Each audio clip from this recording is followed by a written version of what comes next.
I'm going to make a short video of pulling the carburetor off my 07 Honda TRX450R. It is the electric start, and I'm having trouble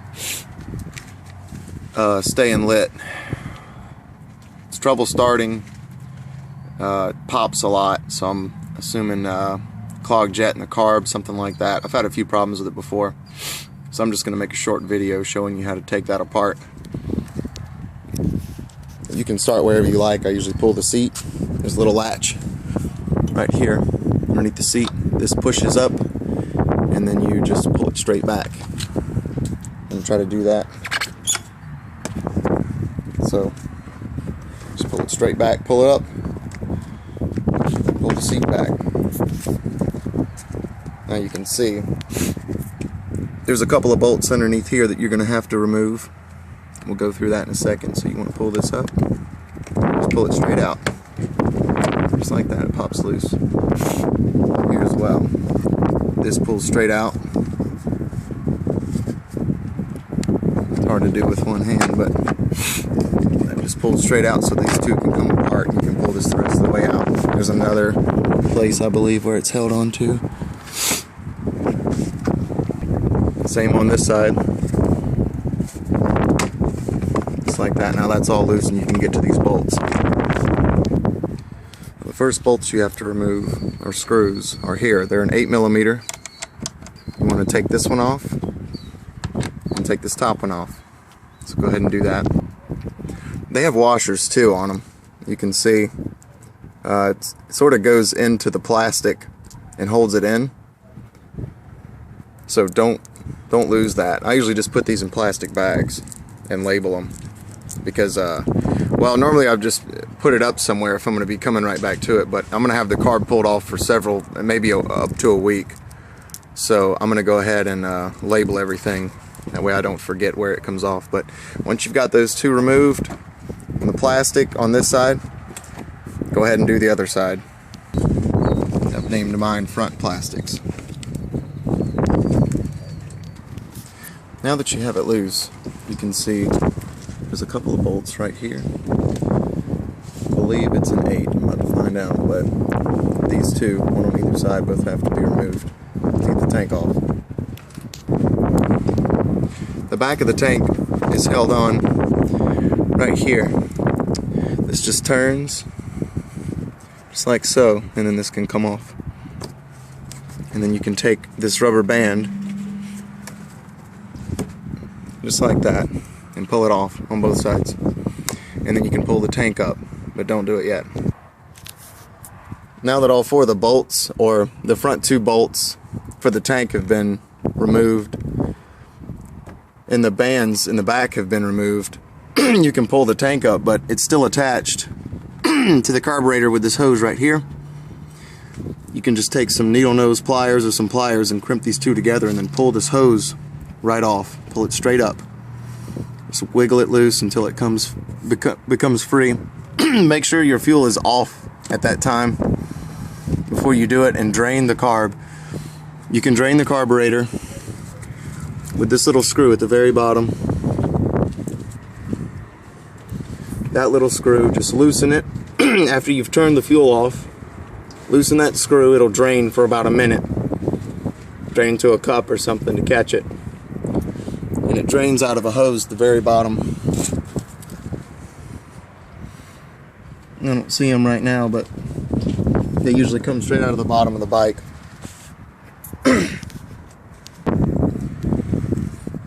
The tank just lifts straight up and back. So basically, it's pinned in kind of the same way the seat is pinned down. So you kind of want to pull back on it. Pull up and back, and it'll come free once you've removed the hose from this point of the carburetor. Another thing to take loose are these little bands that were holding the fuel tank on at the back.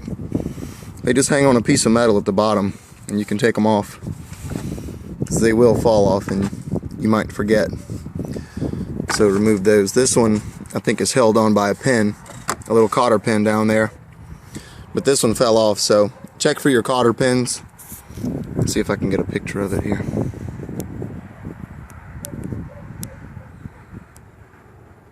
Yep, there's the cotter pin.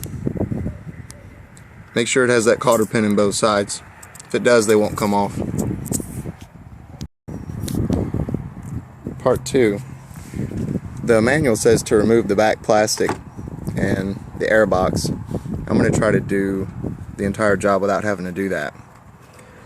It'll just be, we'll have to pull the intake hose back and then lift it out. We'll see if that works. It's a little bit chilly today, and this is not that pliable. We'll try it anyway.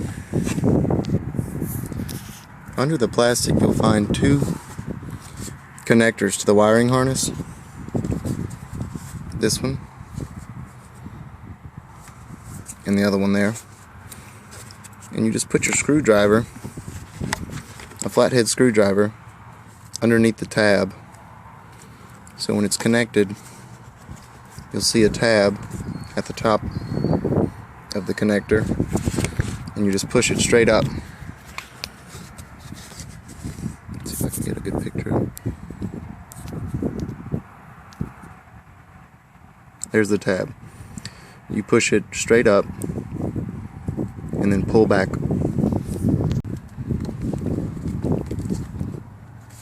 Next, you have to pry this up to get your wiring harness loose. Just do this with your thumb. Now the wires come free. Now it's time to remove this plastic shroud. It's an Allen wrench, and there's 2. One at the bottom and one here at the top.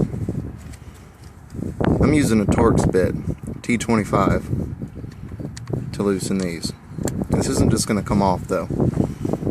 You're going to need an open end wrench, a good pair of pliers, or an adjustable wrench to loosen this right here. You've got to loosen this one first, back it away from this nut, and then back the nut off. And this nut's going to travel a good ways. It's the location for the front one. The rear, or bottom, is right down there. There's no washer on these screws, so don't worry about losing that. Once you've removed those 2, or you can do it in any order that you want, go ahead and loosen this from the nut. I'm using a 10mm open end wrench. Once it's loose, you can turn them both together.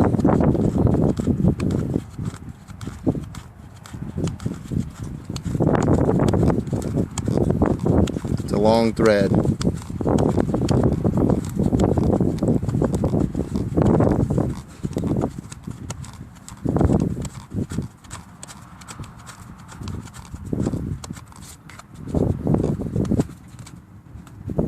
There's a cable on the inside of it, so don't pull it out too far.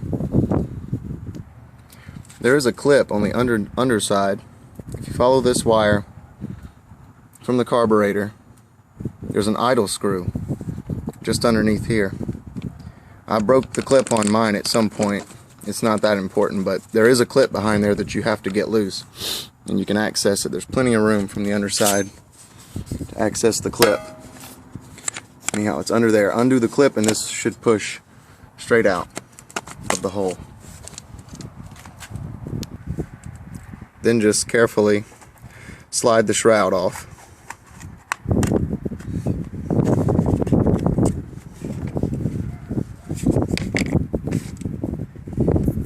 Now you have to remove the throttle cable. This is done with 2 hands by pushing the wheel back like this and then pulling the cable back, and it should just pull right out. This is where it's connected. There's, let's see if I can see, there's a little position that cable has to line up with at the very bottom. So you have to pull the cable straight down, even with that hole, and then this just comes right out. Once you see it undone, it might make more sense. Now there's a set of screws that you have to remove to actually remove the carburetor entirely. I'll try to focus on that.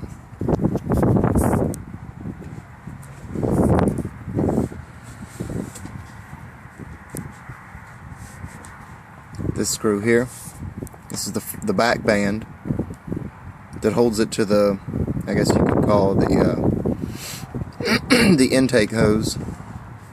It feeds air into the carburetor. And there's a second one.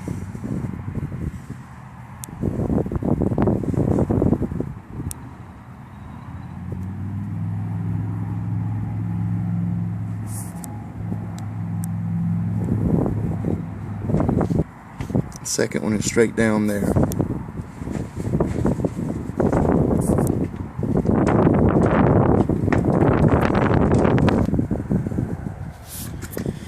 Okay, with the two screws removed, I'm going to try to pull back on this hose and pull the carb up. Try to get on the other side where you can see how I'm pulling this back. So I really don't even know if this is going to work.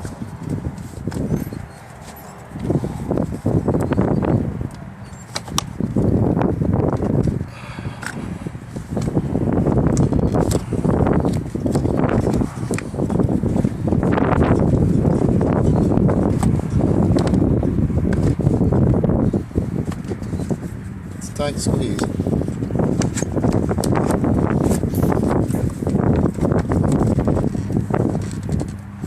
There we go. Don't have to pull that back plastic off at all.